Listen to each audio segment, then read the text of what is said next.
Hello, good afternoon everyone. Welcome to Jago Temple, Malang Regency. Today I am standing here as your tour guide to accompany and tell you all a lot of things that you'll see around this temple. But first of all, let me introduce myself. My name is Diyah Safitri and you can call me Ayu. It is my pleasure to be of service to you, and I assure you guys will enjoy this short historical tour with me.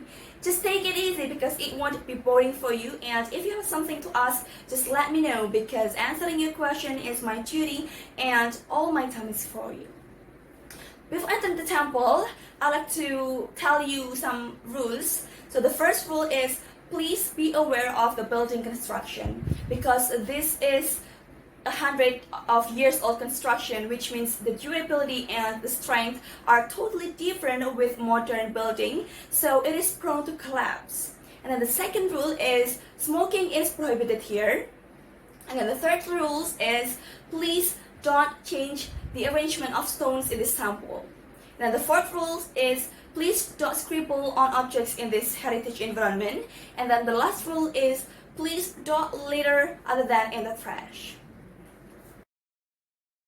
Okay, now we can start our tour. You guys already knew the name of this place, right? Yes, so Jago Temple was built in 1268 and this is as a form of tribute to Wisnuwardana, the fourth king of Singasari Kingdom in the reign of Singasari Kingdom from 1249 to 1268.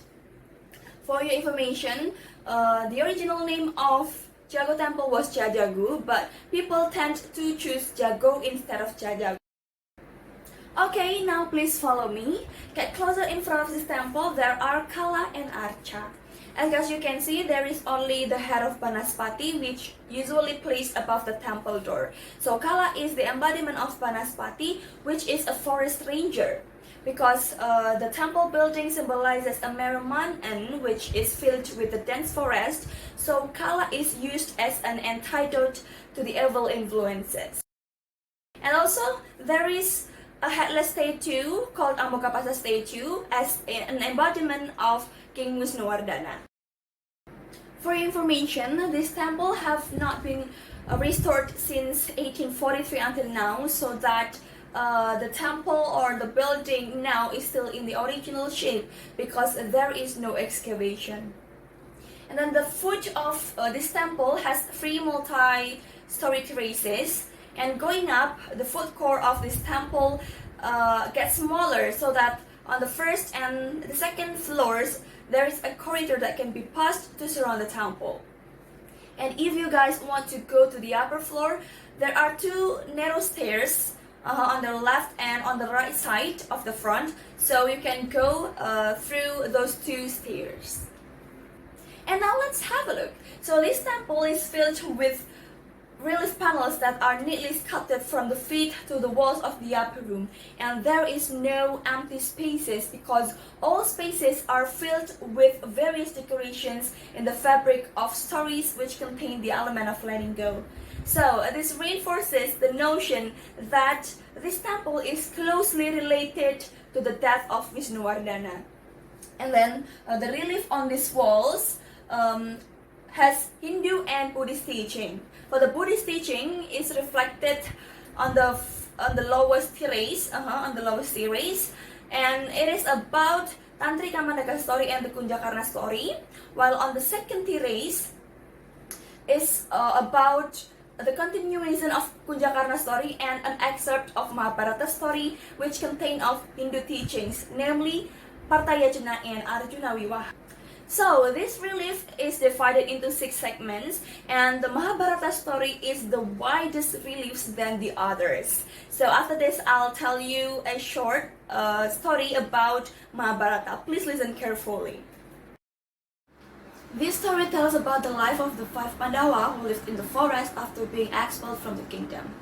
So the story began when the 5 Pandava and Kurawa gambled on dice to bet on wealth. And at that time, Kurawa staked the wealth, which consists of the kingdom and all its contents, property, and also women. The Kurawa, who had been educated by his uncle called Sengkuni, made them try to get rid of the Pandava. and it was also at this spot when Pandawa lost because of Sangkuni's tactics. And also one that is at stake, there was a woman. So the woman Kurawa was betting on was Drupadi because she has a very beautiful face. However, there was a resistance from the 5 Pandawa, and Pandawa and Drupadi have a good relationship, and their good relationship appeared when the Bharatayuddha war broke out. So, when the battle took place, Dursasana, a member of Kurawa, humiliated Drupadi by pulling on Drupadi's clothes. So, Drupadi was naked, and she tried to cover her body again by unrolling her hair as a substitute for her clothes. Then Drupadi has vowed to continue covering her body with her hair until she can wash her hair using the Dursasana's death blood. And as a result of that incident or that war, the 5 Pandava finally decided to leave the kingdom and head to the forest. But they were not alone because they also brought Kunti. So Kunti was their mother, and then Drupadi and Punakawan. And Punakawan was the Pandava's helper and caretaker. By the way, also there are still Drupadi reliefs here in this wall, but there is no specific story in it. And then the last one, everyone. So the third terrace is filled with reliefs of the Arjuna Viwaha story, and the body walls of the temple are also filled with relief carvings of Hindu stories, namely Krishna's war with Kalayawana. Alright everyone, so that was all the historical tour about Jago Temple. I do really hope all that information will help you to understand and love our history and culture more and more. Also, I am very happy that you are very excited during this tour. And finally, we come to the end of the tour. I'd like to remind you all to recheck your personal belongings before leaving this place. And now it's time for you to take pictures. And you can help me too if you want to. Thank you very much everyone for your participation and good cooperation. Thank you very much and see ya!